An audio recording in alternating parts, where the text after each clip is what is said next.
é o Poder do Encontro, o segundo capítulo. E o nosso querido Roberto Crema, ele escreve de uma forma poética até os seus trabalhos, né? As suas teses, as suas definições. Ele vai falar um pouco a respeito da possibilidade do ser humano no encontro de mundos. E só para poder fazer um preâmbulo para isso, né, para que a gente possa falar, e aí cada um conta aquilo que quer, aquilo que achou mais importante, pergunta, discute, a gente tem aí a tarde toda para poder falar a respeito disso. Mas é assim, lembrando que um ser, como o próprio Léo Matos lá atrás já falava, ele é um ser em três aspectos: o perinatal, o existencial e o transpessoal. O perinatal é toda aquela camada da formação do meu período enquanto eu estou embrião, que eu estou sendo gestado dentro daquele útero que me carrega. E de verdade falando, não importa se eu sou criado pela minha mãe, né, assim, biológica que me deu a luz, ou por uma mãe de coração, não importa. Mas eu carrego geneticamente falando, não só os genes biológicos, mas os genes informativos daquele útero que me manteve, que me gerou. Tudo bem? Então, nos aspectos perinatais, eu também trago essas características que têm a ver com a questão da mãe. No aspecto existencial, caso eu compre uma bicicleta, né? É o momento que a gente, por exemplo, está vivenciando aqui agora. A gente está numa situação de uma pandemia que nos coloca a possibilidade desse isolamento e da quarentena. E quais são as verdadeiras habilidades que habitam o nosso ser, que estão pedindo, carinhosamente falando, para nós mesmos, para virem à tona, para que a gente possa ser o ser mais profundo que nós viemos ser nesta existência. É só um exemplo. E o transpessoal, que é como se existisse uma supraconsciência que não é Deus, não tem nada a ver com os nossos mentores lá fora, consciências espirituais que nos acompanham, nos ajudando, nos incentivando, tem a ver com um aspecto, uma camada mais profunda do nosso corpo, mais sutil, da nossa consciência. É como se fosse o Deus interno, que está olhando o nosso método de atuação no aqui e agora, no mundo dito ordinário de consciência. Esse que nós nos encontramos nesse momento que estamos reunidos, chamado mundo de vigília, como assim chamavam Freud e depois o Jung. Tá? Então, assim, começando com isso, Roberto Cremer vai dar outros nomes, porque ele se empodera, inclusive, de trabalhos do próprio Cacá Verá, que é um ambientalista, né? É assim, um índio muito voltado para essa questão da transpessoalidade, no sentido de inserir o homem no contexto onde ele se encontra, na ligação com a própria terra.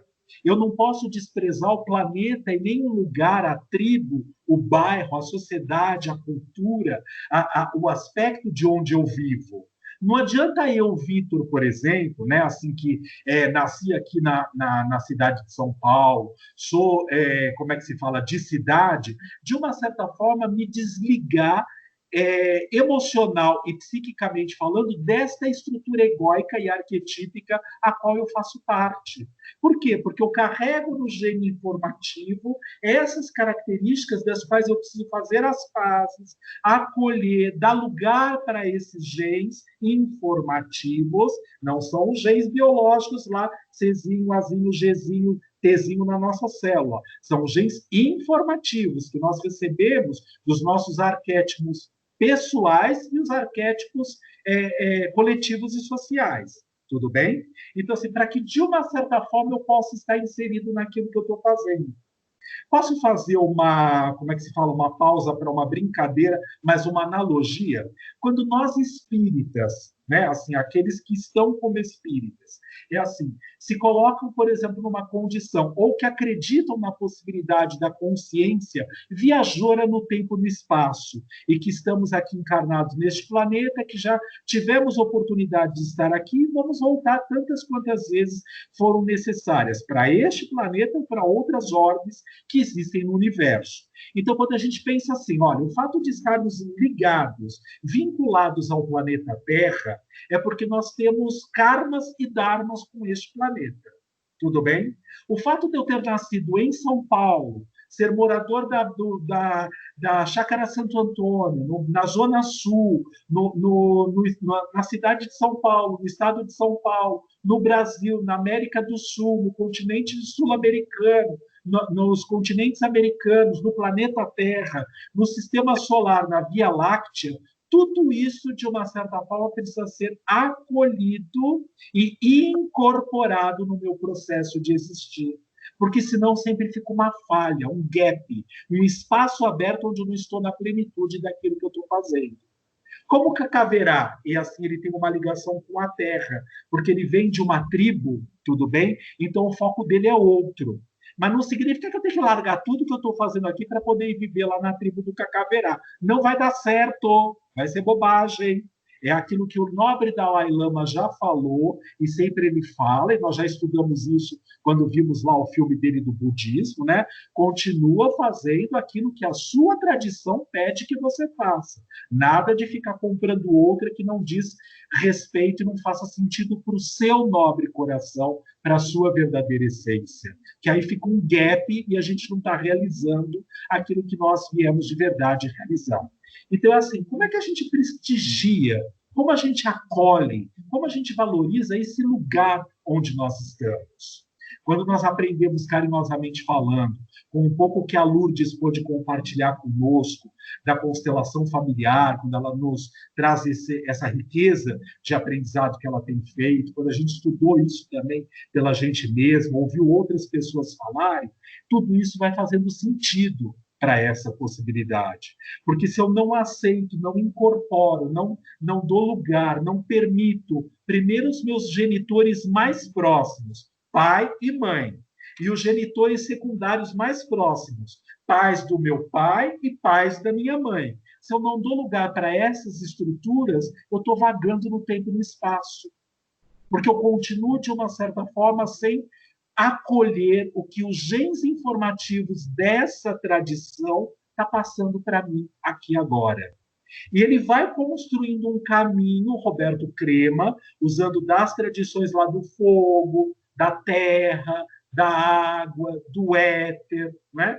Assim, para poder falar como é que a gente vai vivenciando a nossa formação dos nossos corpos sutis e do corpo físico aqui agora, mas sem deixar de trabalhar todos esses aspectos do nosso ser para que de verdade a gente atinja aquilo que a gente veio ser aqui agora. Uma consciência capaz de poder viajar no tempo e no espaço, sabendo que, exemplo, eu estou Vitor, estou terapeuta, estou paulista, estou paulistano, estou morador da Zona Sul na cidade de São Paulo, estou mais cidade do que interior, porque isso faz parte da minha estrutura arquetípica deste momento. E eu tenho coisas para poder atuar na relação de interconexão com estes arquétipos. Enquanto eu não fechar essas gestaltens destes processos, com certeza absoluta eu ainda vou continuar vibrando nesta sintonia. Quando o psicoterapeuta transpessoal acolhe um cliente, porque não é paciente no sentido passivo da palavra, né? É um ser agente, então ele acolhe um cliente, ele precisa saber de todos esses processos de evolução daquela pessoa que chegou e que está na sua frente naquele momento. Porque só assim eu consigo fazer com que ele entre no lugar dele e não no meu. Que ele entre no lugar dele, que ele se religue com ele e não em mim. Eu não sou o eixo para ninguém. Cada um tem que reencontrar a possibilidade do próprio eixo em si mesmo. E ele vai construindo um caminho. Nós mal acabamos de trabalhar esse livro, Antigos e Novos Terapeutas, lembra? Que ele fala aqui do caso de Ana Maria, um capítulo imenso, todinho. E aqui nesse livro, nesse capítulo, ele está citando de novo o caso dela, a história dela. Então, assim, é uma forma de poder trabalhar terapeuticamente falando nos corpos sutis e no corpo material, nos estados oníricos de sonhos ou não, reais ou transpessoais, a possibilidade do ser poder estar fazendo religare na consciência mais profunda que habita esse ser. Já fiz o preâmbulo. Quem quer falar?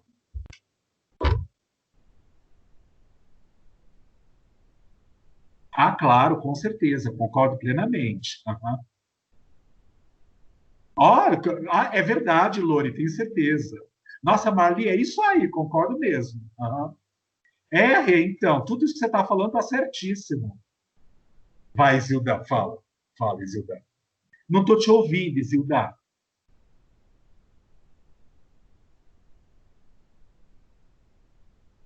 Não estamos te ouvindo.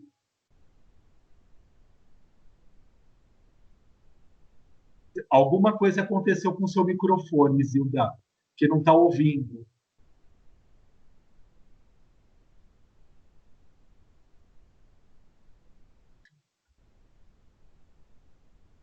Sem som. É. Fala, Rê, você quer falar? Enquanto a Isilda resolve lá o microfone dela. Que não está saindo o som do seu microfone, Isilda. Agora, vai, Isilda. Ah, agora, oi? Travou. Fala. Agora estamos ouvindo. Fala. Não, parou de novo, Isilda.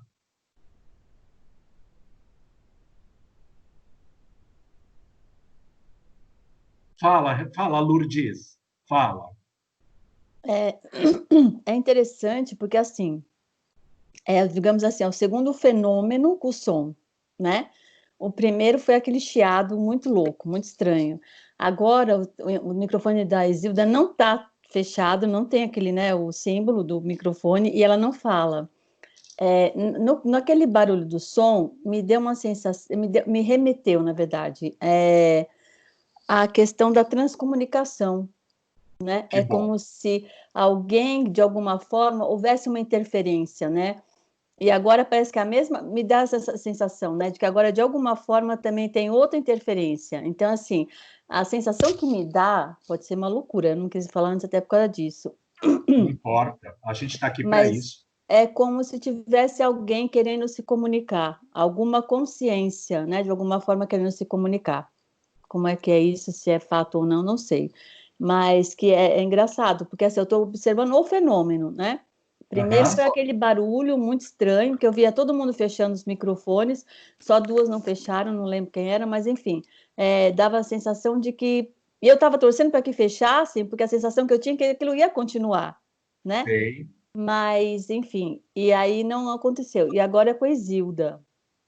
Vocês estão me ouvindo agora? Então, Agora sim. Né, então, e aí me remeteu a um filme que tinha, eu não lembro, não vou lembrar o nome do filme, mas era um aviador, e eu não sei se ele era aviador, mas ele tinha um aparelho de rádio e ele se comunicava com um pai que havia morrido, né? Que é o fenômeno que o Crema faz, é o fenômeno, que até escreveu um livro, né? A transcomunicação. transcomunicação, fenômeno magenta, entendeu? Então a sensação que me dá é isso, é como se tivesse uma consciência de alguma forma querendo se manifestar. É isso que eu queria falar. Tá? Eu acho muito legal você poder compartilhar isso, porque todo mundo lembra quem estava aqui lá na época da Sara, né, quando ela fazia parte do nosso grupo, e a Sara como uma representante, carinhosamente falando, da psicologia junguiana, né, dentro do nosso grupo, ela falava sempre uma coisa que é assim, Vitor, eu gostava porque ela me colocava bem no meu lugar mesmo, ela não deixava que o ego crescesse tanto. E ela falava assim, Vitor, a gente está trabalhando a serviço de algo, do universo. Por mais que a nossa consciência queira ser, estar, acontecer, fazer, etc, tal, existe um arquétipo maior do que nós, né? Que a gente chama carinhosamente, isso eram palavras dela, tá? É assim, que a gente chama carinhosamente de arquétipo, mas com certeza uma consciência superior, que de alguma forma une as pessoas que precisam estar aqui nesse momento. E essa consciência que controla quem vai falar, quem não vai, o que faz, o que não faz. Então a gente é mais teleguiado do que imagina. Isso palavras dela lá na época. O Tá? que o Rupert Sheldrake hoje em dia chama de campo, né? O campo Exato. morfogenético. Uhum, E é uhum. interessante falar no Jung, porque assim, no livro vermelho, ele tem uma passagem que ele fala também bem claro sobre essa manifestação desses espíritos, né? Que teve um dia, aliás, na biografia dele tem várias, né? dessas manifestações. Mas tem uma em particular que ele fala que assim, não foi só com ele, foi com ele e com a família, que ele fala que o ar ficou irrespirável, né? Que tinha vários mortos, né, dentro da sala. Então, não só ele, como os filhos e a família perceberam, né? E era um fenômeno que todo mundo sentiu, que era, chegou de uma forma que estava irrespirável, e ele falava, tanto que o livro dos mortos esse livro vermelho, esse Sono Chandanzani fala que é o abrir da boca dos mortos, né? E assim, eu acho que está bem, é um tema bem pertinente para o momento, entendeu? Porque é onde tantas pessoas desencarnaram, né? E de alguma forma não estão sendo vistas, porque tem que ser muito rápido, né? A gente está perdendo também esse ritual de despedida, né? Então tem que ser rápido, porque a pandemia está aí, porque não dá para fazer, então não dá para fazer velório, e a vida tem que continuar, tal. Então, assim, a sensação que eu tenho é que a gente, de alguma forma, vai ter que olhar para esses mortos. Como, não sei, mas enfim. Mas coletivamente, a gente vai ter que, de alguma forma, fazer isso, né? Olhar para esses mortos. E a sensação que me dá é essa, que também, de alguma forma, eles estão querendo, de alguma maneira, ou essa consciência, algo assim, está querendo realmente se comunicar.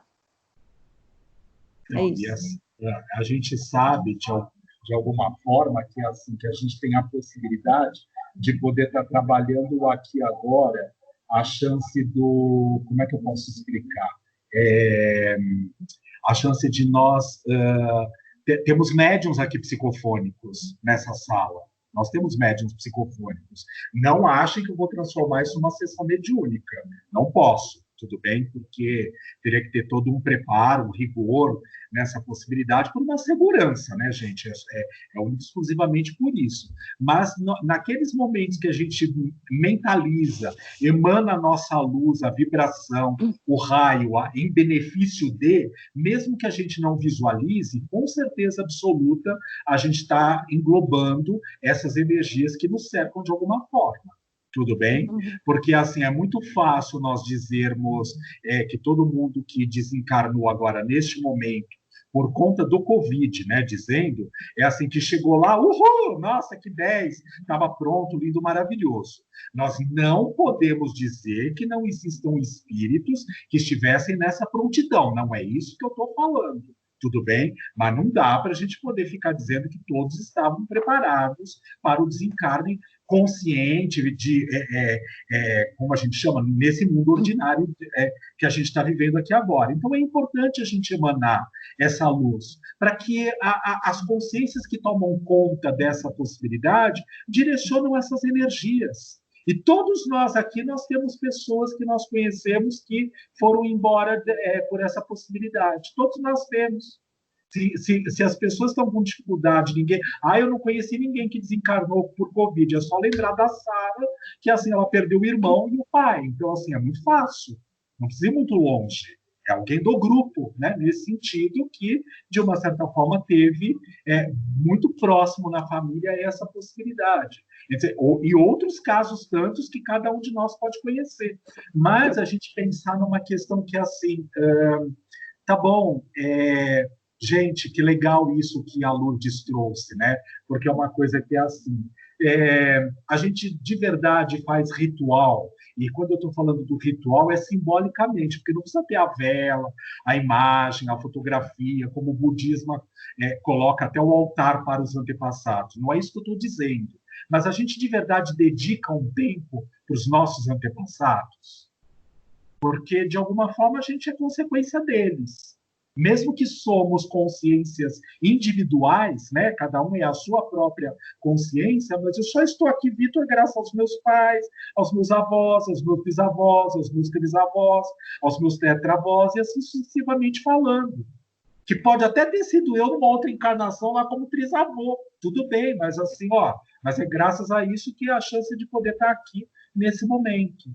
Então, que horas a gente emana uma energia vibratória a favor dessa egrégora? E que, com certeza absoluta... Gente, eu não estou chamando de espírito nenhum de egrégora, tá? Não vamos fazer a fantasia. Eu estou englobando na egrégora, porque eu não preciso obrigatoriamente direcionar para você. Eu posso, mas eu vou direcionar para a egrégora, para a camada superior, que essa sabe bem onde depositar aquela energia.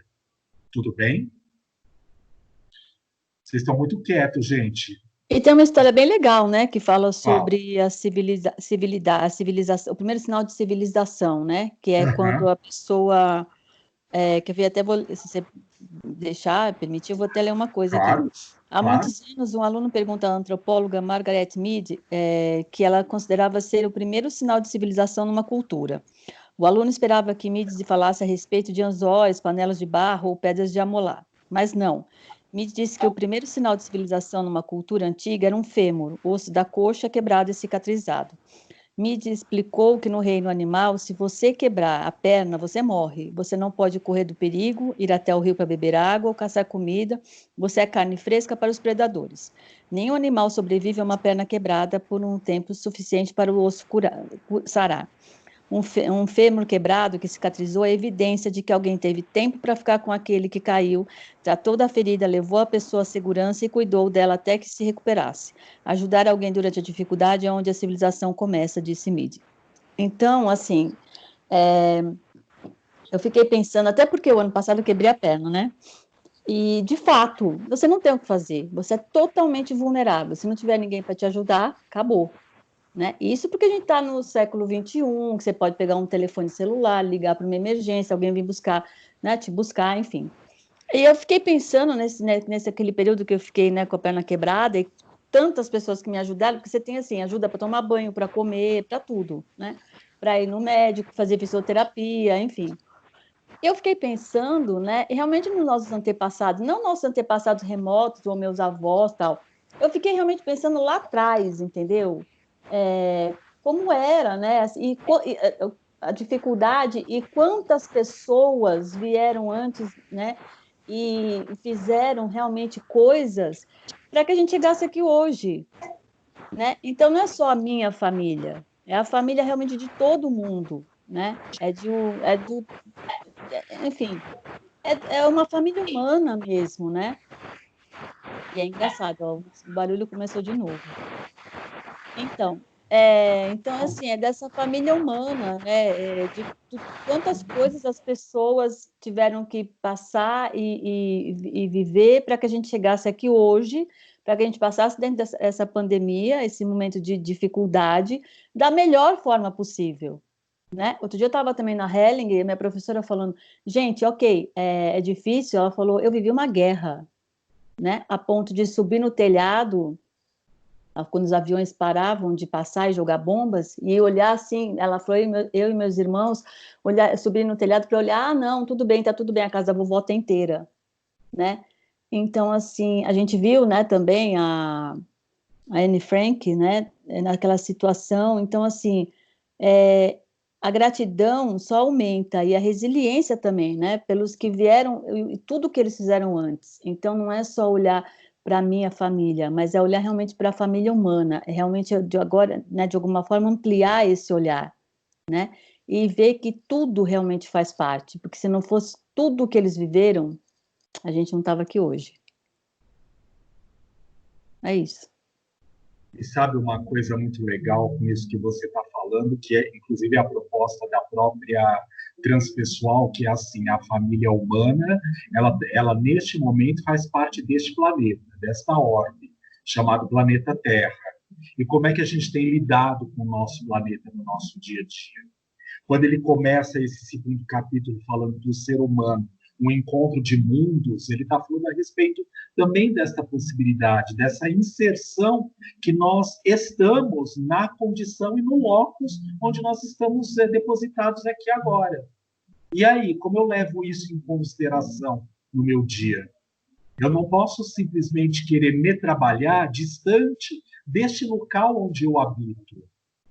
E este habitat são todos os corpos, aqui agora, até o corpo físico mais denso, do mais sutil ao mais denso, até a comunidade onde nós estamos inseridos.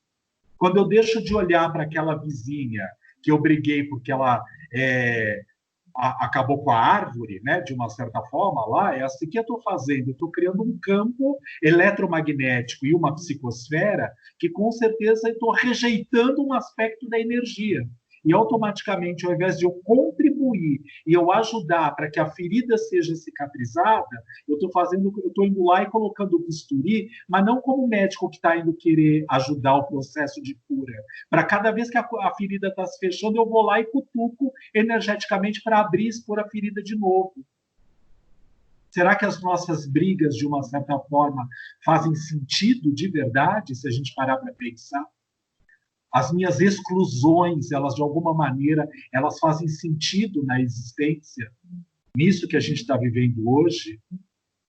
Toda vez que eu excluo alguém, com certeza, eu estou falando de mim, tá, gente? Eu, Vitor, não estou apontando o dedo para ninguém, não. Estou falando de mim, tá? É assim, cada vez que eu estou fazendo isso, eu estou negligenciando e boicotando um aspecto meu.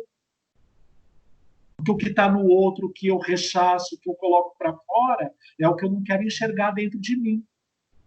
Carinhosamente falando, a Isilda, ela falou que eu tinha colocado o mandala lá para ser, como é que se fala? Comentado. E algumas pessoas fizeram comentários, né? E rápidos. Eu sou muito grato a isso para que eu pudesse devolver para aquele atendimento que eu estava fazendo. É uma pessoa, ela é psicóloga, essa minha paciente, e eu estou querendo trazê-la para cá, para o nosso grupo também, porque ela tem uma outra vertente, ela é mãe de terreiro, é outra coisa, ela tem um centro que eu gostaria que um dia, quem quiser ir junto, a gente vai lá conhecer, em Pinheiros, é uma pessoa é uma vertente legal nesse dia, bem ali na praça, no Lago da Batata, antigo Lago da Batata, é outra esfera, tá? Mas ela é tão ocupada, ou mais do que o Vitor, e não tem possibilidade de se encontrar com a gente aos sábados, por enquanto. Mas é assim, a Isilda fez um comentário. Ela falou, eu gostaria de... Eu só estou usando, viu, Isilda? Porque isso faz sentido para a gente, tá? É só por isso. É assim, quando ela coloca uma coisa que é assim, olha, eu gostaria depois de ouvir de verdade esses comentários que a gente fez, se tem sentido ou não, o seu parecer em relação a isso que a gente está comentando. E eu carinhosamente coloquei uma coisa que é assim, cada um comenta aquilo que está dentro de si. Porque eu tinha acabado de ler isso que a gente está falando agora. Não era para mexer com a Isilda, ou com a Kelly, ou com a Lourdes, ou com a Marli, ou com a Vanessa, ou com quem quer que fosse. Era para eu repensar em mim mesmo. Quando eu estou olhando para esse material desta maneira, né, eu, de uma certa forma, eu estou dizendo que eu acolho aquilo ou não, que eu aceito ou que eu rechaço, que eu digo ok ou não. Aquele viadinho lá, credo. Não vou falar do preto, né, gente? Vou falar do viadinho mesmo, tá? Aquele viadinho, credo. Eu estou rechaçando a postura que mora aqui dentro, que eu não quero aceitar em mim. Aquela pessoa que vai lá no dia... não posso gravar isso. Que vai naquela igreja evangélica... Não posso citar o nome, né?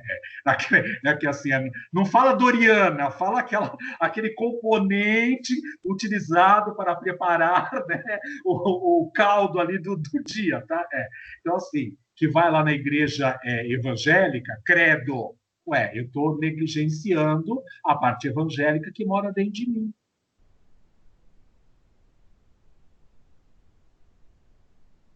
Ô, gente, isso aqui é um grupo de estudo e de discussão. Não é aula, oi? Então, né, Lourdes, como a gente estava falando, né, no nosso diálogo cartesiano, né, aristotélico, sabe? Tá? Só você veio hoje para a reunião, né? Que bom, Lourdes. Tá? Obrigado, tá? Fala, Louri, vai. Deixa eu dizer, nada é por acaso, não existem coincidências. Ontem, eu conversei com um senhor, ele tem 66 anos, fez só até a 6ª série, e ele queria começar a fazer terapia. A queixa dele era autoconhecimento, mas ele trouxe a seguinte situação. Faz um tempo que ele acorda por volta de 3 horas, 3h30 da manhã, e começa a escrever textos. E tem, assim, uma propriedade, ele tem um conteúdo, texto, que não é dele, por ser, né, um senhor, 66 anos, que fez até a 6ª série. E ele diz que ele escuta essas vozes, essas inspirações. Ele me mandou um texto hoje, depois eu quero compartilhar com o grupo lá, no nosso grupo. E ele disse que ele... Aí, assim, uma das vezes ele falou que ele foi inspirado pelo Platão, outra vez pelo Albert Einstein, e esse texto que ele me mandou disse que foi pelaquela planta mandacaru. E eu tô aqui assim, cara, que história é essa, né? Ele falou que ele nasceu e cresceu na Igreja Católica, ficou um tempo na Espírita, até no Espiritismo, ali no centro onde você vai, Vitor? Seara. Seara, foi para lá algumas vezes, disse que viu, parece que até o Bezerra de Menezes, uma das vezes que ele foi lá para tomar o passe, e eu aqui assim, não, ele não está alucinando, ele não está delirando, mas o que é isso, né? Aí você começa hoje, né, o grupo falando sobre o Ken Wilber e os 9 estados de consciência, e eu tô assim, isso faz sentido, porque eu não sinto que ele é uma pessoa, né, que está fora, mas ele precisa de ajuda para entender o que é isso que está dentro, ou que está inspirando ele. Aí, e a gente está falando disso, né? Da Ana Maria, do grupo, das estados de consciência, dessas inspirações, dessas energias. Aí eu queria, né, compartilhar com vocês. Provavelmente ele vai ser meu paciente. Assim. Eu já tive uma experiência dessa. No meio da noite, levantar, pegar, não conseguia escrever porque era muito rápido. E foi uma coisa tão estranha. Pergunta para o meu marido, se quiser depois eu posso chamar ele. Eu levantei, aquilo, eu me arrepiava toda, meu cabelo parecia assim, né? E eu estava com pijama, e eu puxava o pijama, era de noite, eu puxava o pijama, então porque eu queria descolar da pele. E ele fazia, tinha, como é que fala? Parecia que saía faísquinha, né? Pela estática. Aí meu marido estava deitado, ele levantou e falou, o que você está fazendo? Eu falei, eu não sei, eu não sei o que está acontecendo, eu preciso escrever. Eu não consegui escrever, porque era a sensação que eu tinha que eram blocos de informações. Eu falava, não consigo. Eu não sei o que era, mas eu já tive essa experiência. Eu não consegui. Era alguma coisa relacionada com... assim, a gente, como é que era? Era tipo, a gente não precisava, alguma coisa era assim, vocês não precisam mais passar pelo que eu passei, era alguma coisa, era como se, olha, eu tenho até vergonha de falar, mas é como se Jesus estivesse ditando alguma coisa, entendeu? E eu ficava assim, gente, mas não pode ser, não é, e aquilo era uma coisa muito louca, não sei explicar. Eu falava, eu falei, eu comecei a chorar, falei, eu não consigo, chama outra pessoa. A gente já teve essa experiência. A única coisa que é estranha no relato dele é que ele diz assim, que desde que ele começou a ter esse tipo de inspiração de madrugada, ele não gosta mais de gato. Ele gostava de animais, gatos e cachorros, mas agora ele tem uma aversão a gato. Ele vê gato, ele sente o pescoço assim meio que sufocar. Mas ele é tapeceiro, então quase todos os clientes dele hoje, que ele presta serviço, tem gato em casa. Aí a esposa dele brinca assim, os gatos estão te dando sorte. Então, o que eu posso dizer é isso, porque eu falei com ele ontem, foi um primeiro encontro, assim, eu expliquei um pouco como é que funciona a terapia, e vamos ver se ele vai, né, procurar e começar comigo. Você pode compartilhar esse texto com a gente aqui? Nesse grupo? Você pode compartilhar esse texto neste grupo? Sim, eu mando para... gostaria de ouvir, aqui não... Porque, assim, não importa o grau de instrução que você teve nessa existência, o que importa é a consciência de cada um, né? Não importa se a pessoa fez só até o 4º ano primário ou se tem pós-doutorado, PhD, não sei do que. Às vezes, aquele que tem pós-doutorado não tem tanta consciência quanto aquele que só fez até o 4º ano primário. Então, apesar dele ser uma pessoa humilde no sentido de instrução, eu sinto que ele tem uma consciência cósmica muito grande e ele tem capacidade de interagir com essas outras consciências. Então, seria, assim, para o meu ponto de vista, eu gostaria de ouvir esse texto que você queria disponibilizar em outro grupo, se fosse possível, né? Se fosse permitido por você e pela pessoa. Sim, mando para vocês, espera aí. Ela vai colocar no nosso WhatsApp, tá? No WhatsApp do nosso grupo, tá? Que é o lugar mais fácil para a gente poder acessar depois, né? Tudo bem, Tá. Legal. Acho Obrigada. que isso, imagine, Rê. E a Regina completou uma coisa importante do que a Lourdes e a Loremi estavam falando, que é assim, né? Por que obrigatoriamente uma consciência suprema precisa chegar através de um doutor da lei, de um fariseu, de um judeu de altíssima envergadura, né? Geralmente é o Dentro contrário, do né? tempo. Graças a Deus, Geralmente. né? Então, mesmo que o Siddhartha tenha nascido príncipe, né, lá na Índia, de uma certa forma, nós sabemos pela nossa história do Cristo, né, o episódio do nascimento dele num local bem humilde e simples, para poder comprovar essa possibilidade para nós, que a maior riqueza não vinha de altas envergaduras materiais, mas de uma alta envergadura pessoal e moral e espiritual, né? Então, é legal a gente poder saber disso.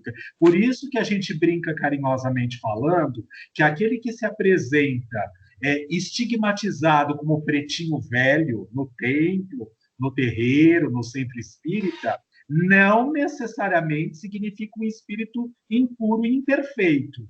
Muito cuidado com o falso moralismo, com os falsos espíritas, que se acham doutos da verdade, né? E, de uma certa forma, não conseguem perceber a inteireza daquele espírito que está se manifestando.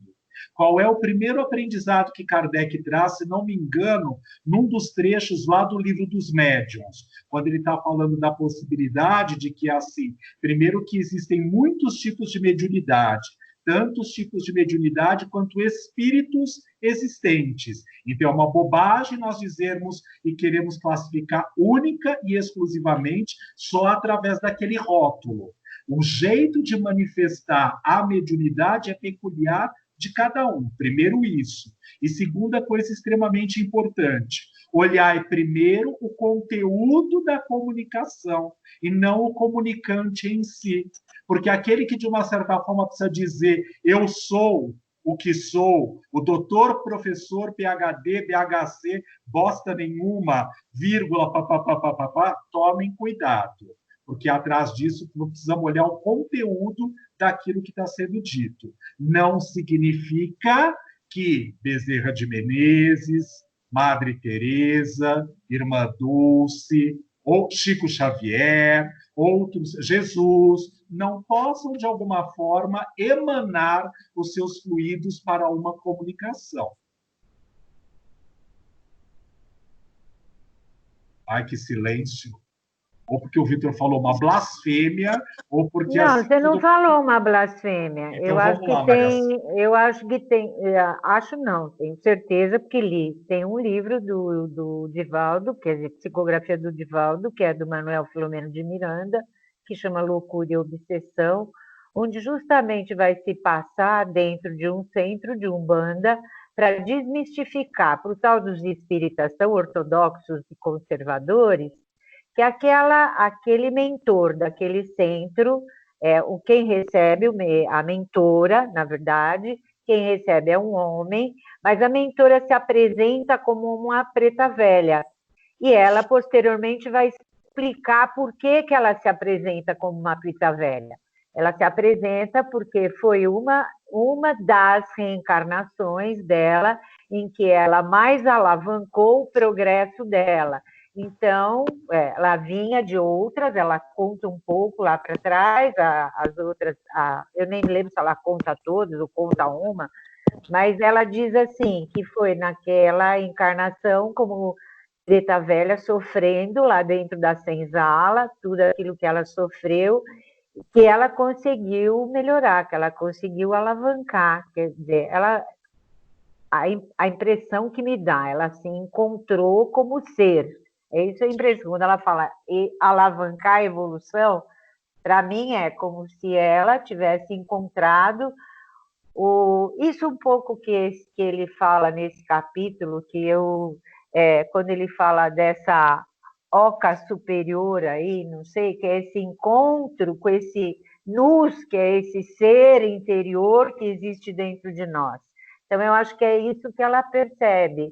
Então, a gente tem que parar um pouco. Eu penso que quando se fala, por exemplo, de centros de Umbanda, existe um preconceito muito grande com relação a isso. Quando se fala de preto velho, quando se fala de índio, quando se fala de caboclo, nós não sabemos. Às vezes vem... Eu me lembro que, quando eu dava aula lá nos Caminheiros, uma moça chegou e me trouxe comunicações de X espírito, não vamos citar. Quando você lia aquilo lá, não tinha conteúdo nenhum, não tinha embasamento nenhum, sabe? Era um palavreado muito bonito, muito floreado, mas que não trazia conteúdo nenhum. Então, ela estava ali com o espírito que estava meio que mistificando. Vamos chamar lá um pseudo-sábio, né? Como existem tantos. Então, eu penso que a gente precisa tomar cuidado com isso e não ter preconceito, porque uma pessoa simples, ela pode receber, a gente acha que ela é simples, com falta de conhecimento, com falta de intelectualidade, com falta de estudo, de conhecimentos que outros lados consideram intelectuais, que outros lados consideram que é importante, e ela recebe, às vezes, uma comunicação brilhante. Enquanto que o outro, que é lá todo culto, todo intelectualizado, recebe lá, como foi o caso dessa moça, né? Recebe lá uma comunicação que não tem conteúdo nenhum, né? É para a gente estar atento a isso. Sim, sim. E até casando a possibilidade disso tudo que vocês estão trazendo, que é muito legal para a gente poder repensar, voltando para essa questão do acolhimento, né? Eu não vou de verdade, logo de cara, acolhendo esse paciente, por exemplo, Loremi, né? E que pode cair na mão de qualquer um de nós, né? Como dizendo assim, será uma esquizofrenia? Será um surto psicótico? Será uma situação de mal compreensão de si mesmo nessa realidade? Cheirou alguma droga? A gente até pode questionar isso nos nossos questões internas para poder falar, ok, deixa eu ir acompanhando o processo da pessoa, mas calma, porque às vezes pode ser um caso desse na nossa frente. E olha que coisa interessante, você mesmo, Louri, começou o seu discurso hoje, nesse momento, falando disso. Veja que interessante, nada é por acaso, a sincronia das coisas. Nós estamos estudando exatamente isso, e o que a vida me colocou de possibilidade? Trouxe um presente, né? E aí eu estou brincando com as palavras, no sentido de, ok, quer dizer, vamos ver se eu consigo internalizar tudo isso que a gente tem estudado esse tempo todo. Será que eu estou pronta para isso? Ou quando eu sentar, e eu sei que você não é assim, Lori, mas quando eu sentar lá na frente do meu paciente, eu vou olhar e falar assim, espera um pouquinho que eu preciso contatar minha amiga psiquiatra para saber qual é o remedinho que ele tem que tomar amanhã. Gente, calma lá, não significa que as questões psiquiátricas não vão ser resolvidas pelo médico psiquiatra, não é isso que a gente está falando, mas poder acolher a possibilidade de uma pessoa que tem uma transcendência, uma ligação com esta oca superior, como bem a Maria Silvia já nos fez relembrar da história do Roberto Crema, que agora parafraseando o Cacaverá, pensando nessa possibilidade aqui agora. Quer dizer, opa, espera um pouquinho, é alguém que tem um processo de transcomunicação. E como é que isso, de uma certa forma, está se configurando com ele nesse momento? Se eu simplesmente for lá e eu cortar essas chances de trabalho dele como um processo inteiro, o que eu estou fazendo? Estou amputando uma habilidade verdadeira naquele ser. E automaticamente ele vai sair prejudicado. Isso é o que a medicina clássica fazia. É eu pegar lá a história da Nise da Silveira, quando ela chegou, e ao invés de fazer o que ela fez, fazer exatamente o contrário. Não, vamos dar uns eletrochoques nele, porque ele resolve o problema do moço. O que a gente está fazendo? A gente está amputando a verdadeira habilidade que esse ser está trazendo. Mesmo que venha florido de uma patologia, de uma psicopatologia, o tempo vai mostrar e vai relatar isso. Então, a gente não vai perder esse olhar também. Mas já não vamos entrando no nosso atendimento, no nosso consultório, você fala já, tá? Acreditando nessa questão de que assim, ó meu Deus, deixa eu ligar lá para a Vanessa, que é minha amiga psiquiatra, e falar, ó, prepara aí uma dose de anafranil, porque eu já estou mandando a pessoa para você. Calma lá, né, gente? Oi? Calma lá. Então. Mas estão me ouvindo agora? Estamos, Isilda. Que bom, porque eu acho que a interferência é comigo para eu não falar. Ó, mas é o caso da Marta Maria. Ela também tinha todas as entidades e ela recebia e ela falava na própria terapia, né? Não é? Perfeitíssimo. Pararam de me ouvir? Não, perfeitíssimo. É isso mesmo.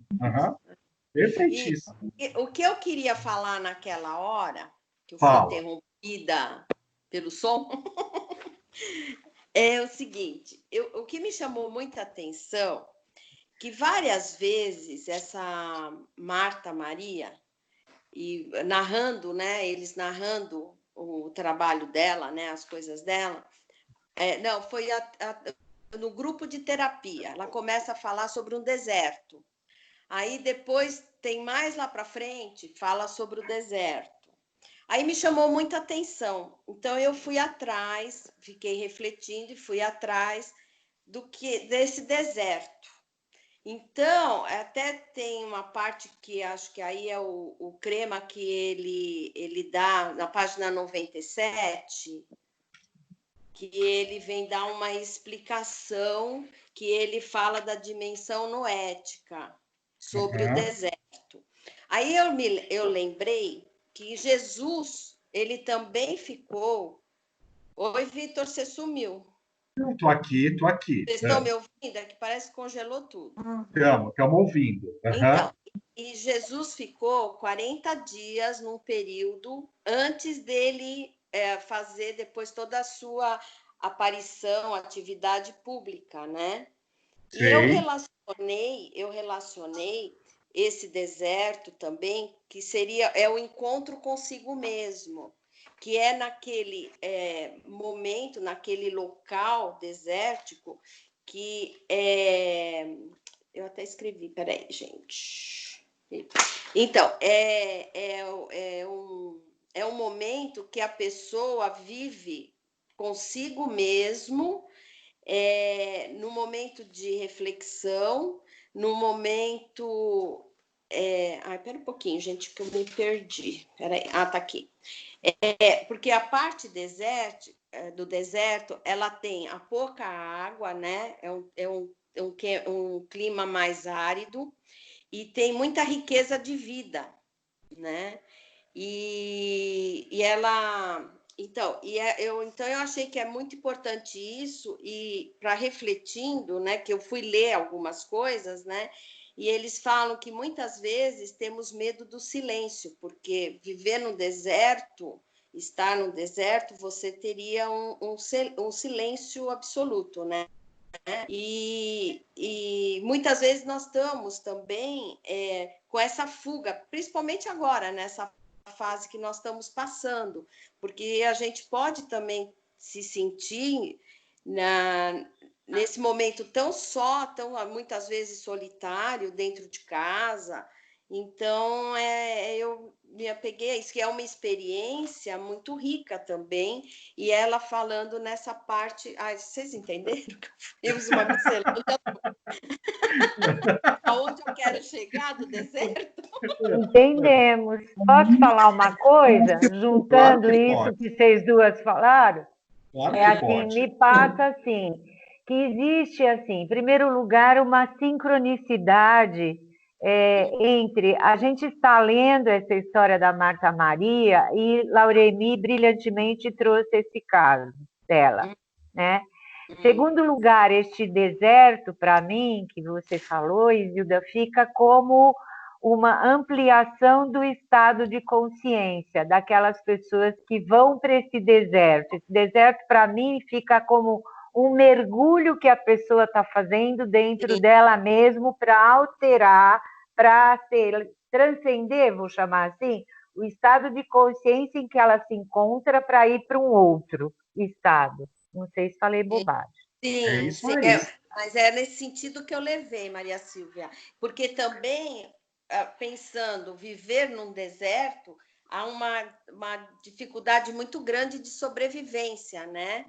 Então, e aí eu fiquei pensando, Jesus, o porquê que ele precisou, na história, né, ficar 40 dias no deserto, porque para ele entrar em contato com ele como ser homem, né, ou entrar em contato com Deus, para depois ele transmitir sobre o reino de Deus, que os homens precisariam ouvir, né?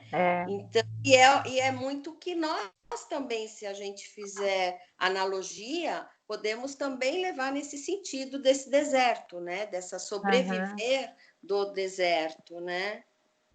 E é uma experiência, uma outra coisa que também é um período desses 40 dias de Jesus, foi um período que foi muito decisivo e é uma experiência de plenitude divina, né? Então, para mim, me chamou muita atenção. E outra coisa, na página 102, quando tem a poesia, foi numa das poesias, tá? Que me despertou para esse lado de pensar no deserto. E no trechinho final, ela fala assim: é preciso reencontrar o caminho, olhar para a estrela maior, ela está no deserto e em toda parte. É o amor, entrará docemente em suas entranhas e renascerá. Se renovará para o mundo. Então, eu senti bem nos nossos dias, bem, muito atual, muito no que nós estamos vivendo e convivendo, né? Quando nós... Acho que a gente pode fazer uma relação entre esse deserto, né, que nós estamos falando, que faz parte do livro, e o deserto que a gente está vivendo agora. Porque não deixa de ser um deserto no que toca a nós estarmos assim, confinados dentro de um lugar da nossa casa, em que propicia que a gente comece a trabalhar, a se aprofundar mais em nós mesmos, né? Sim. Uma coisa que eu achei que você falou importante, Vitor, é assim, quando a gente recebe pessoas assim, né, a gente não... com mediunidade, vamos chamar assim, né? Como é o caso dessa Marta Maria, e quem logo de início tivesse atendido achando que ela era uma pessoa meio deslocada, ela não iria dar vazão cada vez maior a esse contexto em que ela vive, em que ela vivia naquele momento e que continuou vivendo até o final da vida dela, né? Quando ela morre. Eu sempre questiono uma coisa importante com isso, e Lori vai falar já, tá? Já vi você pela terceira vez levantar a mão, já vai falar já. Mas eu sempre vejo uma coisa... Não, é importante isso. Deixa eu fechar. É sempre importante a gente pensar uma coisa que é assim. Dependendo do estado de consciência que eu, ser agente atuante, estou, eu vou atrair para mim aquele mais ortodoxo para ajudar na minha cura ou não, e que vai me medicar, e que vai dizer que eu tenho uma psicopatologia, e que vai de uma certa... Eu não atendo, tudo bem, né? Não tendo a psicopatologia, mas assim, é porque eu preciso disso naquele momento. Eu ainda não estou na prontidão para o processo de poder encontrar uma pessoa capaz de poder vibrar nessa sintonia dita transcendental ou transpessoal, para respeitar a escola que a gente faz parte, para que possamos, de uma certa forma, dar caminho para o nosso processo evolutivo. Uma vez eu conversando até com a Isilda, eu brincava com uma coisa que é assim, que a Isilda é dirigente de atendimento fraterno lá na Casa Espírita. Então eu brincava com ela trocando figurinha, acho que ela vai lembrar disso, falando assim, engraçado, né? Eu não vejo que obrigatoriamente a gente caiu na pessoa errada e que foi passado para a gente assistência espiritual inadequada. Eu caí naquela pessoa que até nem estava tão bem naquele dia, né? Como atendente fraterno naquele momento, porque o mentor que sabia da minha necessidade, da minha não prontidão para poder dar continuidade na assistência mais adequada para mim, então me colocou naquela. O problema não está na casa, o problema não está na egrégora não trabalhada da casa Seara Bendita, que é o caso da nossa nesse momento, mas poderia ser qualquer uma. Tudo bem? O fato de eu ter caído num psicólogo, num terapeuta mais tradicional, que vai olhar para mim e vai dizer, olha, você é louco e eu preciso passar você para um colega meu para poder ir lá fazer um acompanhamento de eletrochoque, etc. e tal, sem tirar o mérito que essas assistências têm. Tá? Mas é assim, né? Porque ainda pode ser aplicado. Então, assim, não é isso que eu estou indo contra ou a favor, mas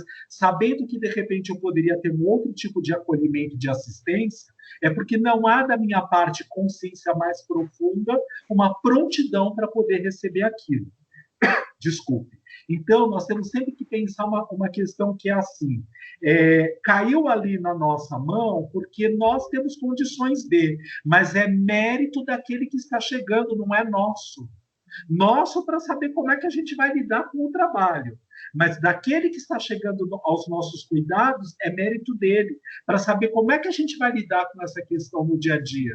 Se eu vou acolhê-lo, se eu vou encaminhar ele para um religar, e seja nessa ou naquela tradição, se eu até posso, sim, pedir ajuda de um médico psiquiatra para poder facilitar o processo naquele momento, que muitas vezes a gente precisa disso, e a própria pessoa também, e está tudo certo, tudo bem? Né? Posso até encaminhar para uma assistência espiritual, se é possível ou não naquele momento, mas eu não posso esquecer que tudo isso é o mérito da pessoa que está chegando. Tá? Lori, fala, senão você vai pular aí de tédio. Não, então, só para completar, eu sinto que a procura dele, né? Porque, assim, na verdade, a gente teve o primeiro contato porque eu pedi para ele reformar para mim uma poltrona. Aí eu falei que era psicóloga, ele falou, nossa, que legal, eu queria conversar com você um pouco mais. Então a gente marcou ontem. E aí ele falou que tem interesse de fazer terapia e tal.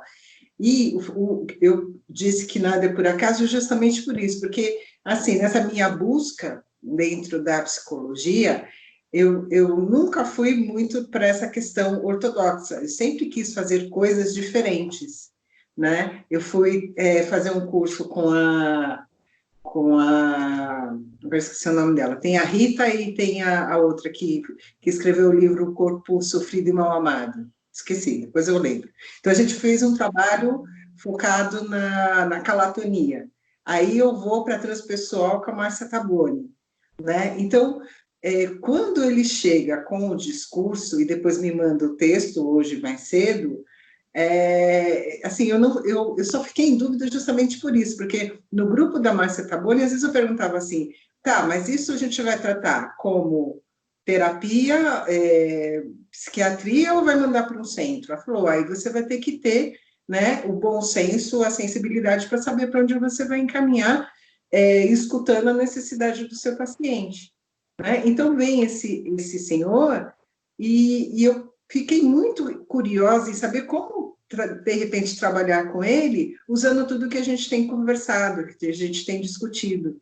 Porque eu acho que isso realmente é uma questão mais de consciência ampliada do que uma patologia. Claro. E tem uma coisa... E tem uma coisa importante que é assim, gente, na abordagem transpessoal, quem assistiu a semana passada a discussão dos temas na exposição das obras-primas da Lubrati, né, na sexta e no sábado, ouviu a Vera Saldanha falar muito a respeito disso em quase todos os exames de qualificação ali dos TCCs dos alunos, tá? Que era uma coisa que é assim, gente, quando eu posso incluir, acolher um profissional de uma outra competência, eu assim farei. Não tenhamos a pretensão de acreditar que tudo eu posso. Então, quando as pessoas chegam e dizem assim, olha, eu fui lá conversar com outro terapeuta nesse período e trabalhar, que legal, e como é que foi a sua experiência? Ao invés de dizer assim, nossa, você me trocou por outra pessoa. Como é isso, gente? É a chance de uma certa forma de poder ter a visão ampla, integral, né, sintética da coisa, não única e exclusivista de que eu sou o caminho, a verdade e a vida na vida de alguém, porque não somos. Então, quando, inclusive, a própria, como é que se fala, casa religiosa, e seja ela de que tradição for, ela pode ser acolhida no processo terapêutico, desculpe, por que não? Por que não? Ô, Vitor, fala, Isilda.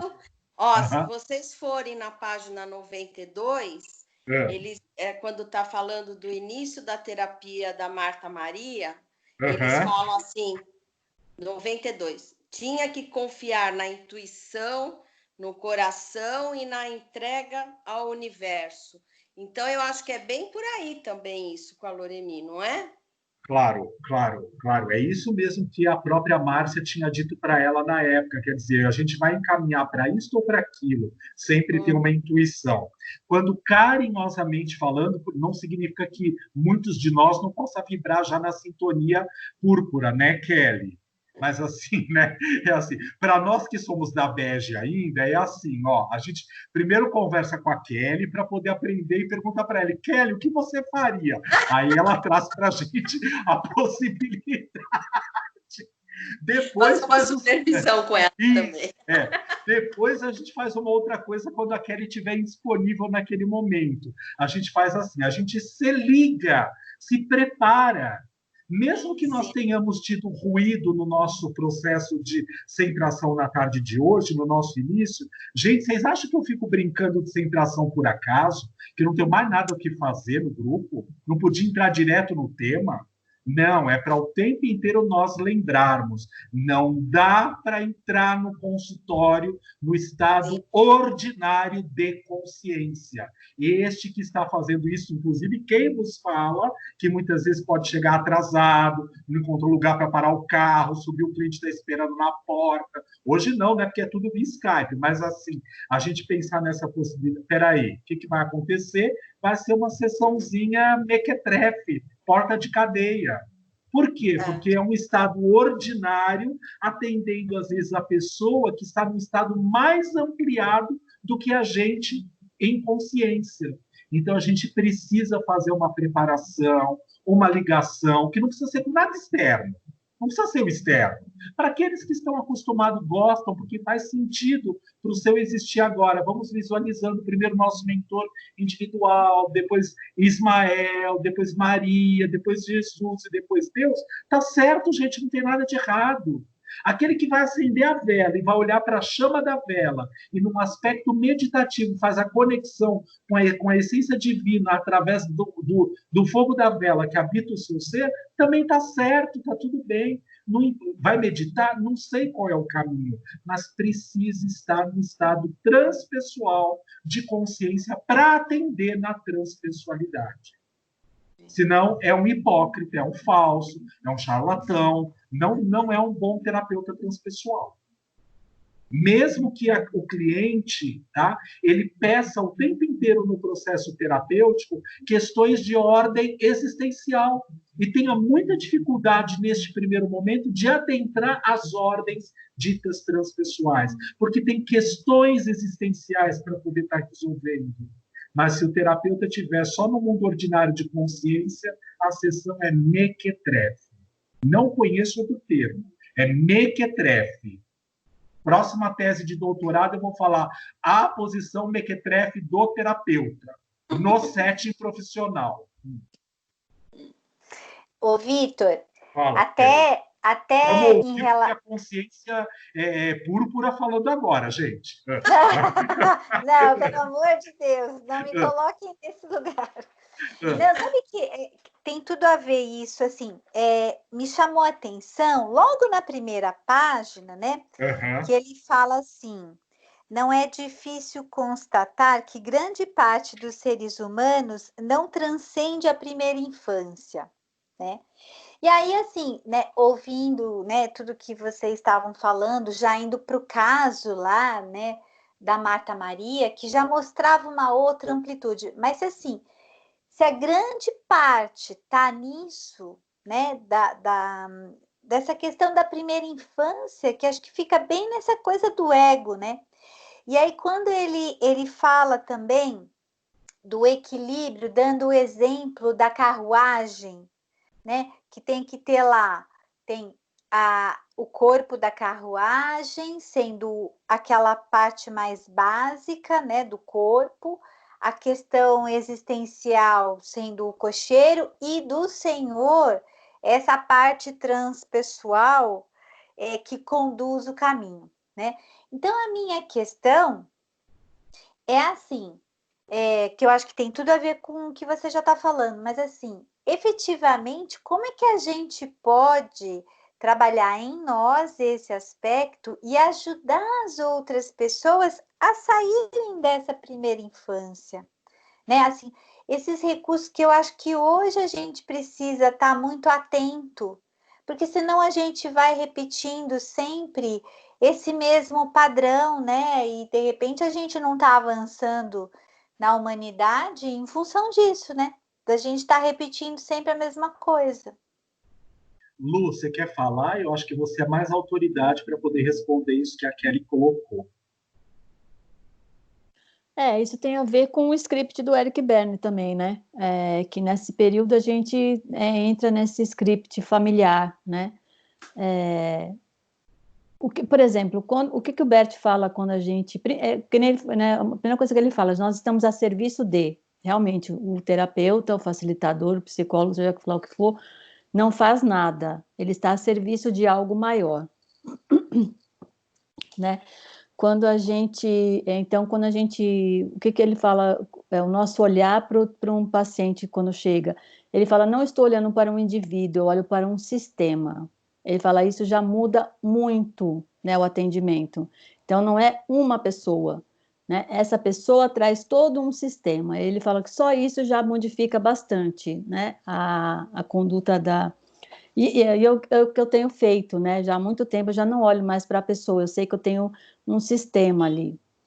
E aí tem a questão da constelação familiar, por exemplo, eu vou até dar um exemplo que é muito interessante para vocês verem como funciona. Uma vez eu fui chamada para ir atender uma pessoa dentro do hospital, eu nunca tinha, né?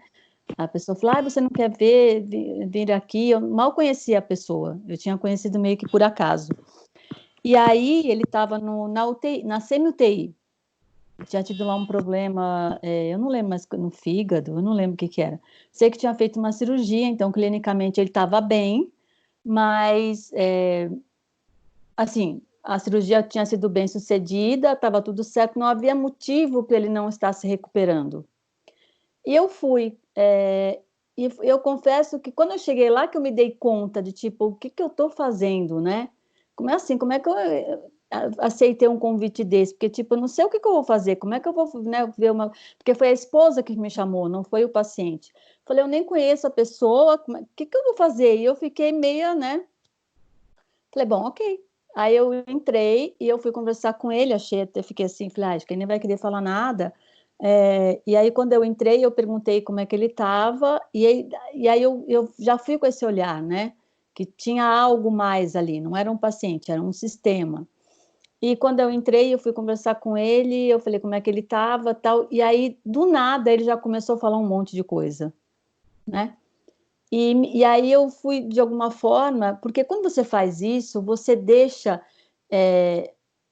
digamos assim, de atuar sozinha, você é orientada, né? E aí me vinham algumas perguntas, eu fiz alguns movimentos de constelação com ele. E aí eu fui perguntando algumas coisas, tal, e eu falei e aí ele me contou, né, que ele tinha uma questão muito forte com o pai. E como eu sabia algumas coisinhas dele, tipo que ele tinha um filho, e aí ele falou que ele havia sido, pelo pai ser alcoólatra, ele se sentia muito sozinho, porque ele foi abandonado, ele foi trocado pela bebida. E aí eu perguntei para ele se ele também, de alguma forma, não estaria fazendo o mesmo, né? Deixando, né, ficando ruim. Porque eu falei, se você me vê uma pergunta, eu falei, você está com vontade de morrer? Ele falou, tô. né? Eu quero. E aí eu falei, você vai deixar o seu filho sozinho, assim como você fez com seu pai. Aí ele parou e aí ele ficou assim, aí eu fiz ele voltar para o pai dele, né? Eu falei assim, mas só que seu pai também não foi uma escolha, né? Bert disse que muitas vezes a bebida vem como um substituto de uma pessoa. O vício vem para substituir alguém, né? Que de alguma forma foi excluído. E foi muito legal, porque assim, o tempo que eu fiquei ali, a gente estava numa semi-UTI, o tempo que eu fiquei ali e eu fiz esses movimentos com ele, foi cronometrado. Quando eu acabei de fazer os movimentos, a enfermeira entrou. Quando aí ela fez os procedimentos que ela tinha que fazer, quando ela sai, ele falou para mim, puxa, você viu que foi bem na hora que você acabou que ela chegou? Então, assim, foi bem interessante. Aí, no dia seguinte, eu peguei e fui embora, fiz as coisas que eu tinha que fazer, né? Ele falou que estava melhor, porque na verdade, ele estava com uma espécie de ataque de pânico, por isso que a pessoa me chamou. No dia seguinte, quando o médico foi vê-lo no quarto, então, vamos só para acabar, o que eu fiz?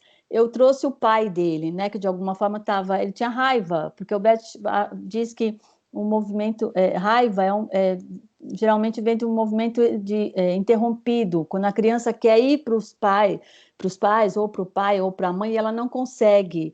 Aquilo fica uma impressão no corpo, né?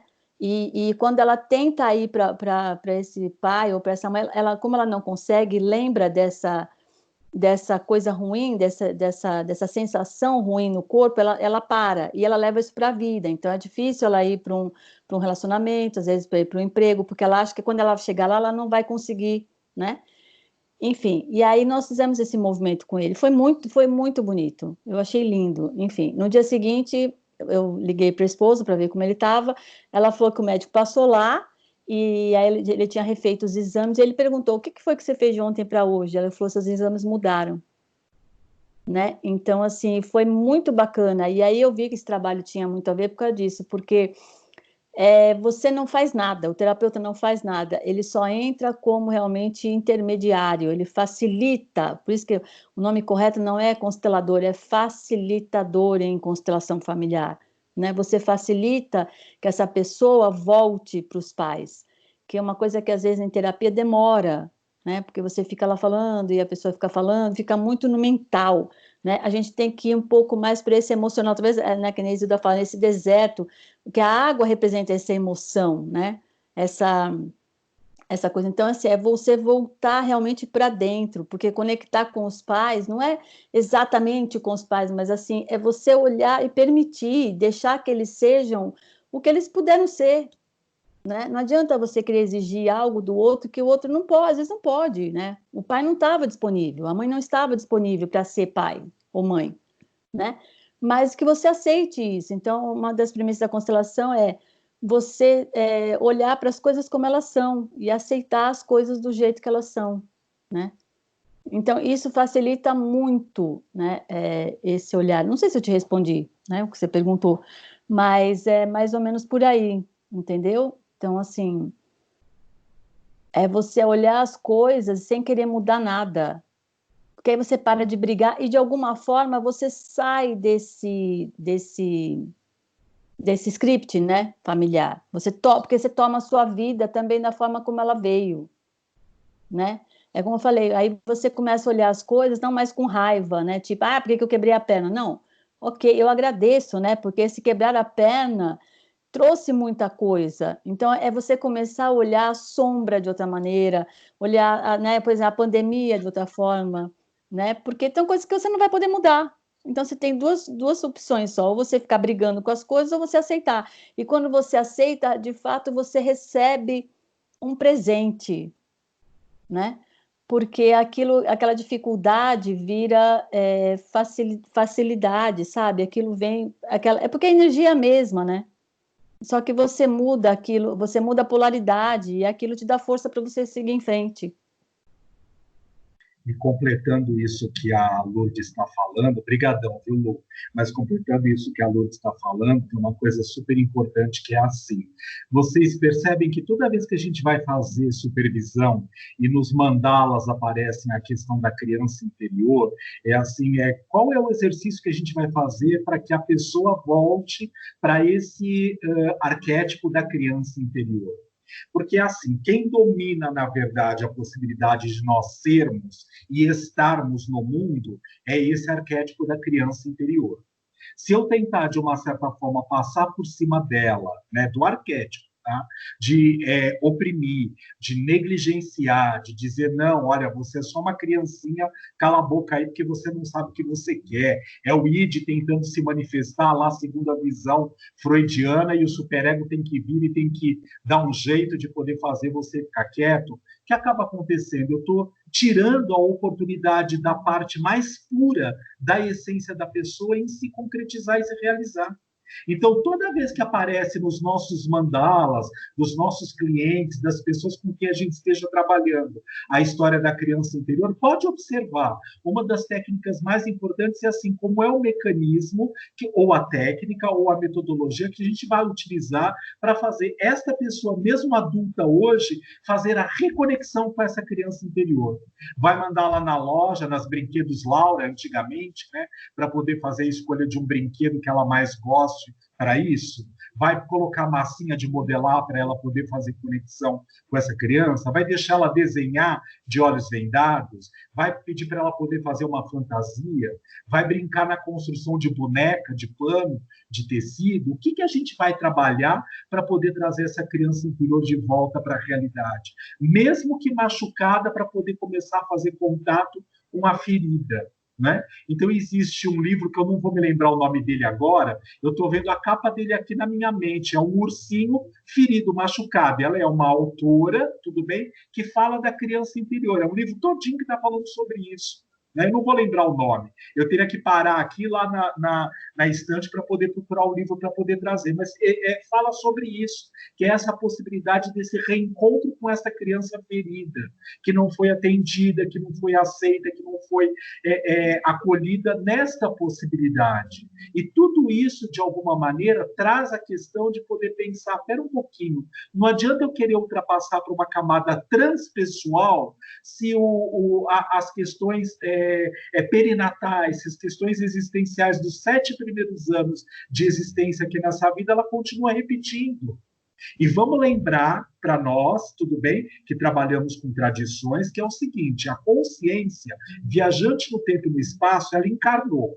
Ela caiu nessa família, além de outras tantas questões, porque esta família, pai e mãe, os genitores primários, vamos dizer assim, eles têm os genes informativos necessários para estimular a matriz perinatal básica que a criança precisa trabalhar nessa existência. Lembra que a gente já estudou isso lá atrás com o Groff, né? Ou seja, então todos nós temos as 4 matrizes básicas, mas quais de verdade vão ser mais emergentes e cutucadas na nossa existência? Aquela que for a nossa dificuldade, que a gente já traz de outras existências, para serem trabalhadas no aqui e agora. Então, eu tenho aquele pai, aquela mãe, aquele grupo familiar que me cerca naquele momento para estimular em mim não só as coisas positivas a serem trabalhadas, as coisas negativas que ainda merecem atenção e cuidado e respeito. A gente tem mania de dizer assim, se eu tivesse um pai, se eu tivesse uma mãe que tivesse estimulado a possibilidade de eu estudar alemão desde o começo, eles tinham me colocado lá no Porto Seguro, não no Pueridomus. Bobagem! Eu tive que aprender alemão em outras vias, indo para o Instituto Goethe, era assim que tinha que aprender. Não era tendo tido um pai e uma mãe que facilitassem essa possibilidade na existência. Para saber se o alemão é tão intrínseco nas minhas entranhas, tão necessário de verdade, para que eu de verdade fosse lá em busca de. Tudo bem? É só um exemplo. Eu quero aprender piano. Eu sou filho de pai e mãe que estudaram no conservatório, tá ótimo, mas eles não me colocaram no pianinho quando eu era criança. Aí você tem um namorado que é pianista. Você fala para ele, oi, amor, quando você vai me dar aula de piano? E ele responde, nunca! Meu Deus, que medo. Então é assim, bom, aí eu entendo dessa situação assim, que é para eu não ir estudar piano. Não, né, gente? É para saber, oi, o piano de verdade é importante para você, então vai fazer por você. E você tem pessoas no seu acesso que poderiam facilitar esse caminho para você, eles não facilitam, porque eles só estão mostrando se de verdade isso faz sentido para a sua consciência. Então, quando eu vou atender a essas questões dessa criança interior maldita, maldita nesse sentido, né? Mal trabalhada, mal resolvida, mal acolhida, mal amparada, é que eu vou dar a permissividade para que a pureza da essência de verdade se manifeste ou não. Para que possa se manifestar ou não. Quando lá atrás, Kelly brincava e dizia assim, olha, eu não sei vocês, mas a maior parte dos meus pacientes não está no estado transpessoal. Não está, é tudo bem dinâmico, caso eu compre uma bicicleta, ai, bati no meu marido, apanhei hoje, o que eu faço? Ah, fui abandonado, eu abandono. É bem existencial ou perinatal. Transpessoal, pouquinho. Ué, mas por quê? Porque a nossa consciência, primeiro, a do terapeuta, tudo bem, o Vitor, e segundo, a desse espaço do arquétipo que circunda o nosso planeta, a maior parte de nós ainda está na fase de 3 para 4 anos de idade, dos 7 primeiros anos de vida. E a gente quer trabalhar o transpessoal, complicado, né? Não é que não vá, tudo bem, mas é assim, para eu adentrar nesse transpessoal, eu preciso ter isso também em paralelo, não é que uma coisa depende da outra, mas em paralelo eu também preciso olhar para essa criança ferida. Que a gente traz isso na nossa marca, a gente é geração disso, gente. Todos nós que estamos aqui nesse grupo na tarde de hoje, só por olhar as nossas carinhas e as nossas idades cronológicas, a gente é de uma geração ou de gerações, vamos colocar assim, onde nós temos questões para serem resolvidas com os genitores. Não acha que, de uma certa forma, a gente é como o Fabiano lá da Sara falava, né? A gente não é nem mais índigo, a gente já está no diamante, no safira. Não está. Tirando a Kelly, claro, mas é assim, né? Todos os nossos outros somos consciências bege, gente. Tá? E Kelly, isso vai virar um estigma, tá? Desculpa, tá, amiga? Né? Depois você vai lá no Magdala, toma uns passes e resolve o problema. Joga um sal grosso, que a inveja é fogo, né, amiga? Não, não. Tô longe disso, tô longe. Ô, Vitor, então, assim, só para voltar até nessa questão em termos de prática mesmo, aí é legal isso que você já tinha falado anteriormente, que é de falar para a pessoa comprar um brinquedo para ela. Ou pegar um do passado. Ou pegar um do passado que ela tenha. Às vezes eu tenho o meu cachorrinho lá guardado que eu nunca te contei, de pelúcia. Então, antes de comprar, você vai perguntar, escuta, tem alguma coisa que remete à sua infância? Às vezes eu vou chegar para você na próxima sessão com o meu aviãozinho da minha infância. E ele está lá, intacto, guardado. Ah, então esse é o caminho que eu vou fazer o contato para a criança. Desculpa ter te interrompido. E aí... Não, ótimo saber. E o mandala de olhos fechados sempre vai falar sobre essa criança interior aí? Quando, de uma certa maneira, as pessoas que estão produzindo os mandalas agora têm isso na sua base, na sua bagagem psíquica para ser trabalhado. E a maior parte de nós, carinhosamente falando, está nessa geração. Então, é muito difícil que não tenham questões para poder resolver ou de autoridade, ou de autoritarismo, ou de equilíbrio, ou de acolhimento. Né? Assim, até porque a gente escuta muito isso no nosso próprio, na nossa tradição espírita, né? Vamos dizer, nasceu naquela família, então, não acha só que são mil amores, são reajustes de um passado, e a gente sabe que tem a ver com uma verdade, né? Para nós espíritas, tudo bem? Mas pensar uma coisa que é assim, tá, mas e aí, como é que eu lido com isso? Eu nunca trabalho isso na minha vida, eu deixo lá escondido debaixo do tapete. Os psicodramatistas são ótimos em poder mexer com isso. Quando a gente sugere para o cliente uma coisa que é assim, traz uma fantasia de infância, aqueles desenhos de família, sabe, lá do HTP, dos próprios testes projetivos, quando a gente falava, eles também, de alguma maneira, têm uma possibilidade de refletirem isso. E claro que o usar aquela família. Não pode, Vitor, usar a família? De pano, bonecos, Pode. Pode. Para quem mexe com Sand Play lá, que a caixa de areia pode brincar com os Playmobils, que a própria constelação familiar também usa, pode mexer com a família de plano, a casinha. Eu, numa época atrás, assim, eu usava a casinha de madeira e a família para fazer atendimento de adulto. Claro, quando a pessoa tinha uma facilidade para isso, né? Porque você pega um cara de 50 anos, que está na sua frente, juiz de direito, sentado, você fala, oi, hoje você vai brincar de casinha de madeira e de bonequinha de pano? Ele vai falar, ai meu Deus, ontem eu fui amarrar minha égua. Sabe assim? Posso falar uma... Pode usar esse daqui, ó. São cartas... da Patrícia Gebrim, ela é uma psicóloga, Bárbara, ó, são cartas, tá vendo, ó? De repente pode trabalhar isso também com essas cartas, por exemplo, medo, né? Uma carta do medo. É um bicho de peludo, de cara feia, que faz a gente querer fechar os olhos e se esconder, mas quando a gente arrisca e conversa com ele, a gente descobre que a cara dele não é tão feia assim. Aí vem embaixo tá escrito, deixe seu medo conversar com você. Eu acho que é um recurso bem bacana. Eu gosto desses recursos, assim, é bem bacana. E aí, independe da pessoa, quantos anos a pessoa tem, ou qual é a formação dela, entendeu? É um convite mesmo para olhar a criança interior de uma outra maneira. Qual que é o nome, Lourdes, desse? Palavra de criança. Eu fotografo e jogo no grupo. Tá. Posso só falar uma coisa, Vitor? Fala, Marli.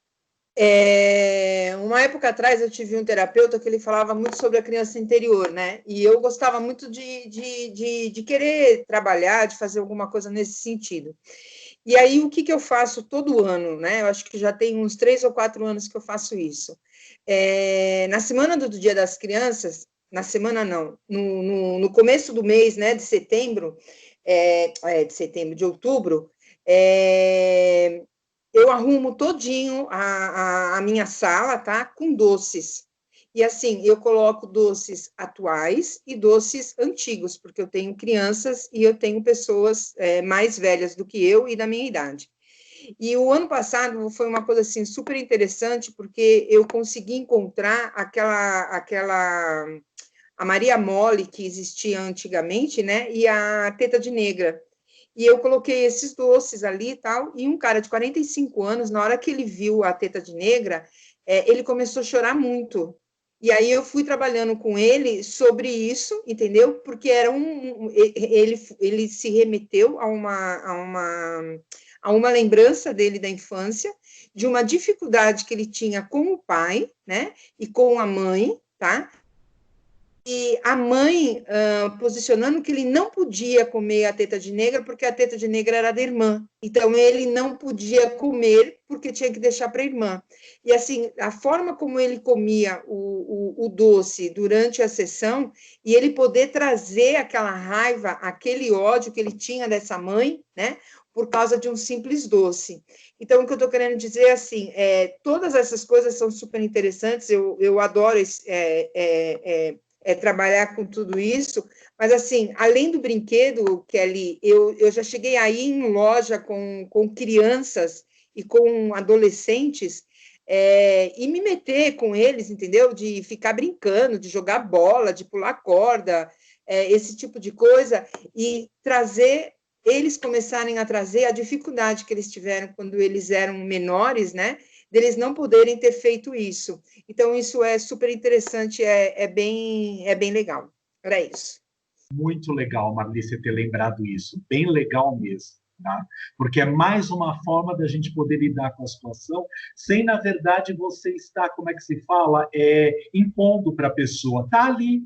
E aí o cliente escolheu, quer dizer, e olha que interessante aquilo que a gente estava falando. Veja que existe uma consciência maior que possa ser nossa mesma, não obrigatoriamente tem que ser um espírito desencarnado, tudo bem? Né? Não que não exista também, mas a nossa consciência superior, né, a transcendente, né, assim, a casinha de cima, a oca superior, vamos dizer assim, para respeitar os termos do capítulo que a gente está estudando hoje, que organizou a escolha daqueles doces que ela ia colocar ali naquele consultório, porque talvez no inconsciente coletivo sabia que alguém ia precisar da teta de negra, não é? mesmo que ela goste disso, tudo bem? Então, assim, olha que coisa interessante. Isso é o que é o legal, quando a gente diz assim, eu estou fluindo na existência, eu estou a serviço de alguma coisa, não é para mim. Claro que para a gente que é egóico, a gente também gosta um pouco para a gente. Mas, né, assim, um chocolate para você, 5 para mim. Uma moedinha para você, 6 para mim. Mas a gente também deixa um pouquinho lá no pote para as pessoas poderem se deliciar com aquilo. Não é? Com certeza, então, isso é uma outra coisa muito legal nesse sentido, tá? E tem uma outra característica super importante que é assim, gente, a criança, de uma certa forma, muitas vezes existem um espaço para a gente poder começar a trabalhar, que eu já compartilhei isso com vocês em outros momentos, acho que quando a gente tinha um grupo lá na casa da avó ainda, tá? Que era uma coisa assim, quando o cliente chega no consultório, uma das primeiras sessões, quando tem espaço para isso, eu falo assim, olha, eu quero que você vá lá no seu álbum de fotografia e você se deixe escolher por 10, 15, 20 fotografias que te chamam a atenção. Ah, mas de que? Não sei, a época que você quiser. Só não pode ser tudo da mesma época, tá? Ai, da minha formatura, de quando eu fiz um ano de idade. Não, pode ter, mas de várias épocas. Você pega lá a sua caixa de fotografias ou o seu... Hoje está tudo em HD, né? E assim, entra lá e vê, eu quero essa. Escolhe 100. Dessas 100, você reduz para 10. Imprime essas 10 e traz aqui para a gente, que a gente vai fazer uma mandinga com as fotos, tá? E a mandinga é assim, ó, a pessoa vai trazer as fotos para a gente não vai pôr a mão na fotografia, elas não vão ficar no consultório com a gente, e no mesma sessão a pessoa vai levar embora essas fotos com ela. Só que a gente monta um mapa biográfico dessas fotos. E o mapa biográfico não tem nada a ver com a ordem cronológica das fotos. É um jeito que a pessoa quer colocar aquelas fotografias ali numa estrutura montada, de uma colagem, que ela não vai nem precisar estragar. Pode ser que ela vai só fazer uma montagem uma em cima da outra, uma do lado da outra, uma no meio, atrás, etc. Eu tenho várias fotografias, como é que se fala? Guardadas disso, de clientes meus, tá? Porque eu costumo usar muito esse recurso no consultório. O primeiro que eu achar aqui, eu vou pegar e vou publicar no grupo para vocês verem. Tá? E assim, vai perceber que nem, inclusive, ela tem uma ordem cronológica. Por quê? Para mostrar o jeito que é para a consciência da pessoa, aquilo faz sentido. E na maior parte das vezes, se não em quase todas, sempre tem uma fotografia ou algumas, entre as 10, né, que ele pode utilizar da fase de infância. E ali está o X da questão, o foco que precisa ser trabalhado. Ou porque naquelas fotografias representam um período de vida onde a pessoa estava empoderada e ela se desempoderou, ou porque o trauma está ali e precisa ser mexido.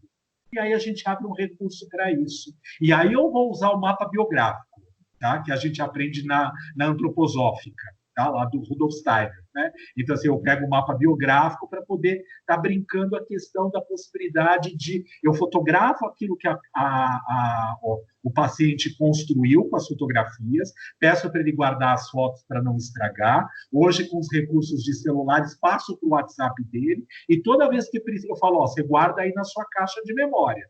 Toda vez que você precisar, eu vou acessar o meu aqui, que eu tenho guardado no meu arquivo, e você tem no seu. E aí a gente volta para aquela construção que você fez para ir trabalhando esses recursos. Mas depois eu peço para ela poder montar no mapa biográfico dela mesmo essas fotografias com ordem cronológica, o que estava acontecendo, qual era o período, que outras situações estavam envolvidas naquela situação, né, daquela foto, que pessoas fazem parte ou não.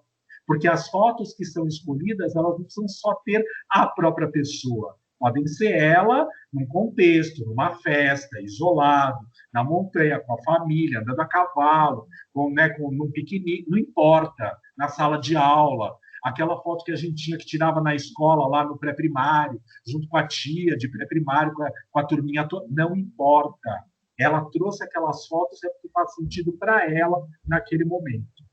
E claro que se eu percebo que existe algo na infância a ser trabalhado, eu posso sugerir, trazendo aquilo que a Kelly fez a gente pensar, para que a pessoa, de uma certa forma, traga outras fotografias, outras lembranças daquela época para a gente mexer. Fale, Zilda.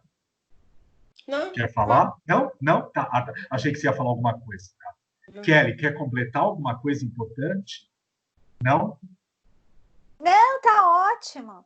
Eu gostei muito dessa analogia que ele fez da carruagem, né? Falando desse equilíbrio, né? Assim, como, né? Que tá tudo interligado, né? Então, assim, a carruagem, ela precisa desse corpo, ela precisa do cocheiro e ela precisa desse senhor que indique, né? Então, assim, e é algo que não é excludente, né? Então, assim, para que a coisa para que a coisa funcione em harmonia, é importante a interação dos três aspectos, né? Um que falte vai ficar em desequilíbrio. Claro, claro. E sempre tentando levar, não induzir, mas levar para um estado ampliado de consciência. Então, o transpessoal também entra aí. Um momento de uma brincadeira lúdica está fazendo um movimento de interiorização.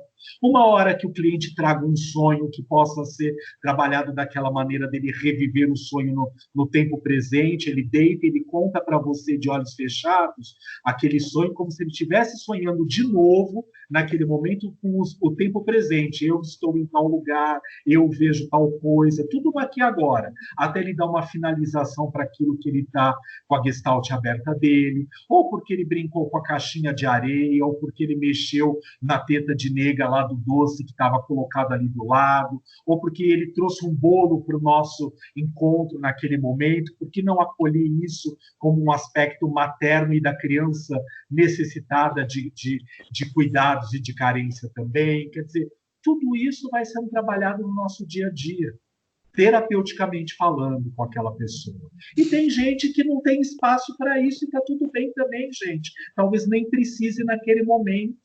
A gente não tem que impor nada. Tudo bem? Gente, ó, 5h50, eu me estendi um pouquinho mais para a gente poder fazer o nosso intervalo. De repente, a gente precisa comer alguma coisa, fazer um xixi, papapá. Vamos fazer uns 10 minutos de descanso? Vamos, tá? Tudo bem? A gente volta daqui 10 minutinhos. Tá bom? Sim. Até já, gente, até já. Não saiam da sala, não, tá? Quem quiser só desliga a câmera ou o microfone, mas não sai, não, que depois voltar dá problema, tá? Tá bom? Até já.